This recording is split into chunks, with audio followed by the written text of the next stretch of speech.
I was a civil litigator for over 20 years, mostly in the insurance defense area. I started off at a firm as a young attorney, but quickly went in-house. I like to say I've almost hit every insurance company in the Phoenix area. So I was, through the years, senior trial attorney for different insurance companies, and then went in-house with an insurance company where I oversaw their outside counsel in Arizona, but also California, Oregon, Washington, and Nevada. But I knew early on I wanted to do mediating just because of what I observed from the great mediators that were in Phoenix. And I always got more satisfaction on tough cases that we were able to settle than trial. I love trial work, but I didn't get as much satisfaction of winning a trial that I did getting a case settled. Mostly personal injury cases, but every so often I'll get property damage cases and construction defect type cases.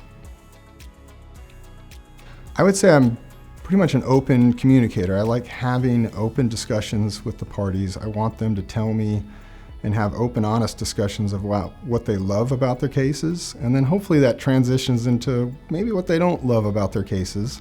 Sometimes it might take some nudging from me. I try not to interfere too much at the start and I don't want to evaluate too much their case, but I want to have them kind of lead them to the point where they're recognizing where their risks are with the case.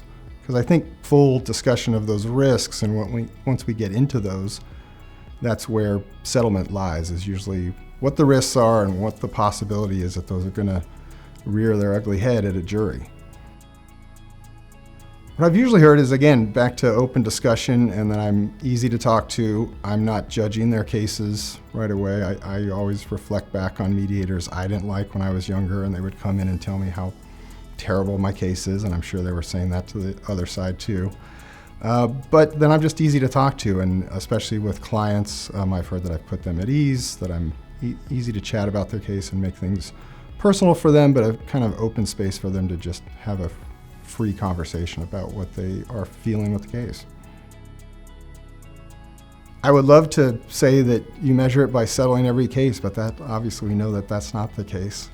It's a high number, but I look at the ones that I don't settle to measure those and make sure that we have exhausted all possible remedies and that both sides fully understand where the other side is on their position. But then I measure it past that, like I stay involved in the case and we still work towards settlement up until the day that they may go to trial. And I kind of measure it too with if cases that I've mediated go to trial, I want them to feel good about going to trial, that they tried everything they could to get the case settled, and trial was the only option. Oh, I've got 3 kids that keep me busy. Fortunate 2 of them are out of the house, but I've got a very active teenage daughter that keeps me busy, but I'm not doing events with her. I find myself recently trying to chase getting back to where I was as a golfer when I was 18 years old. I'll never get there. I don't have the flexibility or the back anymore to do that, but that's what I've been spending a lot of time doing, as long as picking up other things that I'm becoming interested in, whether that's tasting wine and trying to get good at that, or looking at cars and stuff like that. But anything, and then really traveling with my wife, and we're trying to travel more internationally and getting to see things we didn't get to see younger because we were working so much.